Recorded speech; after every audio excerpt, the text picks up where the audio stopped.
प्रिय दर्शकों, doctor Sanjay Kumar Shastri YouTube channel में आपका कोटि कोटि अभिवादन, स्वागत, नमस्कार। बंधु, आइए सितारों की दुनिया में आपका मंगलमय स्वागत है। जान लेते हैं कुंभ राशि के जातकों के लिए साल 2026 कैसा रहेगा। मैं आपको सकारात्मक नकारात्मक सारे बिंदुओं पर चर्चा करूंगा। आपके संतान, आपकी पदोन्नति, आपकी राजकीय सेवा, आपका निवेश का पक्ष, आपका गृहस्थ जीवन का पक्ष, भूमि भवन वाहन, सारे ही पक्षों पर हम चर्चा करेंगे। कहाँ लाभ हो सकता है, कहाँ कहाँ हमें सावधानी रखनी चाहिए, इन सब बातों की जानकारी लेकर मैं उपस्थित हुआ हूँ। आप ध्यानपूर्वक इसे पूरा श्रवण करें। मित्रों, सबसे पहले हम सकारात्मक पक्ष की बात करेंगे। इस वर्ष आपके पदोन्नति की पूर्ण संभावनाएं बनती हैं। मित्रों, एक बात जरूर आप ध्यान रखिएगा, अगर आप कुंभ राशि के हैं तो करोड़ों लोग कुंभ राशि के इस पृथ्वी पर विद्यमान हैं। सबके भाग्य अलग अलग हैं, सबकी जन्मपत्री अलग अलग है, सबकी कुंडली के योग अलग अलग हैं। फिर भी हम एक स्थूल राशि फल मोटे रूप से आपको बताने का प्रयत्न कर रहे हैं। मित्रों, आपकी राशि में वर्तमान में शनि देव की 7.5 चल रही है। अंतिम चरण 7.5 का चल रहा है। इस हेतु पूर्व में हमने वीडियो बनाए हैं, आपको कई उपाय सुझाए हैं। फिर से एक बार बता रहा हूं, इस संबंध में शनिवार का व्रत आपको रखना चाहिए। व्रत में दिन में सोना मना है। नमक मिर्च का प्रयोग एक ही बार करें। आप हनुमान चालीसा का पाठ या बजरंग बाण का पाठ, भगवत गीता का पाठ या फिर भागवत महापुराण का एक अध्याय का पाठ आप वाचन आपको करना चाहिए। ये न कर सकें तो प्रातः जल्दी जगें, स्नान करके सूर्योदय से पूर्व आप पीपल की 7 परिक्रमा करें, 1 लोटा जल समर्पित करें और गाय के घी का दीपक वहां प्रज्वलित करें, पिपलाद मुनि को याद करते हुए और ओम नमो भगवते वासुदेवाय कहते हुए। ये करेंगे तो निश्चित रूप से आप पर आने वाले कई अड़चने, आपके पूर्वजों को भी शांति प्राप्त होगी। पितृदोष अगर लग रहा है तो भी आपको उससे समाधान प्राप्त होगा। बंधुओं, पदोन्नति की पूर्ण संभावनाएं हैं। जो लोग राजकीय सेवा में नहीं है उनको भी राजकीय सेवा की योजना बनती है। वैवाहिक जीवन आपका जो चल रहा है उसमें सुखों का अभाव रह सकता है, उसमें पूरी तरह संतुलन बनाकर आपको चलना ही चाहिए, यही धर्म कहता है।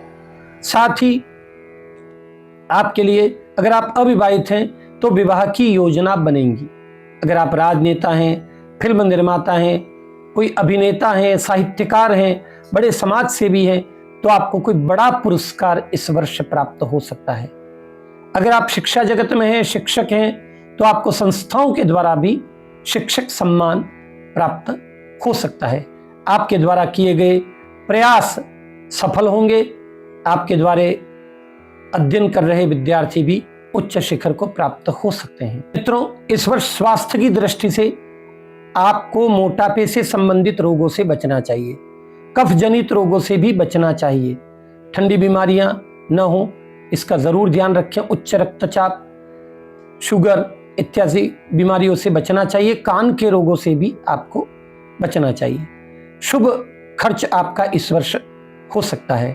संतान की ओर से आपको सफलता मिलेगी। अगर आप पुत्र संतान चाह रहे हैं तो पुत्र संतान की प्राप्ति की खुशी आपके परिवार में आ सकती है। आपकी संतान की ओर से किए गए अच्छे कार्यों के कारण आपका मान बढ़ सकता है। आपके द्वारा पूर्व में किए गए अपने मित्रों के साथ जो व्यवहार आपने किया है उसके कारण आपको पछतावा हो सकता है। आदर अनादर की स्थितियों के कारण आपका मन कुंठित भी हो सकता है। आपके इस वर्ष में पारिवारिक विवाद हो सकते हैं, भाइयों के साथ मतभेद हो सकता है। अगर कोई बंटवारे की स्थितियां चल रही हैं घर में तो जहां तक टल सके इस वर्ष में टालना ही चाहिए, अन्यथा परिवार में अलगाव की स्थितियां उत्पन्न हो सकती है। वाणी व्यवहार पर पूरा नियंत्रण आपको रखना चाहिए। साथ ही आप जिस जगह काम कर रहे हैं वहां के उच्चाधिकारियों से भी आपको थोड़ा सतर्क रहना ही चाहिए। आपकी पदोन्नति हो, आप आगे बढ़ें, उस विषय में भी उच्चाधिकारियों का कहीं कहीं खिंचाव आपके साथ रह सकता है। उनका दुर्व्यवहार आपको परेशान कर सकता है, आपके ऊपर समस्या उत्पन्न हो सकती है। फिर भी इस पूरे वर्ष में आपके लिए 70% लाभ ही होगा। जो नकारात्मक पक्ष है, ये जो मैं बता रहा हूं आपको स्थूल राशिफल से, उससे बचने के लिए एक विशेष उपाय मैं आपको बता रहा हूं। अपने घर से निकलते समय 5 नाम उच्चारित अवश्य करने हैं। उसमें हर, हरि, राजा हरिश्चंद्र, हनुमान जी महाराज और हलधर भगवान, इन सब की जय बोलनी है। और कार्तिक स्वामी की भी आपको जय बोलकर ही घर से बाहर निकलना है। साथ ही पूरे वर्ष में आपको देवी अथर्वशीष का पाठ आप करें घर में। रात्रि के समय अगर आप कर सकें, रात्रि 9 से 12 के मध्य, तो आपके लिए अत्यंत शुभ रहेगा। आप आने वाली प्रत्येक समस्याओं से बचेंगे।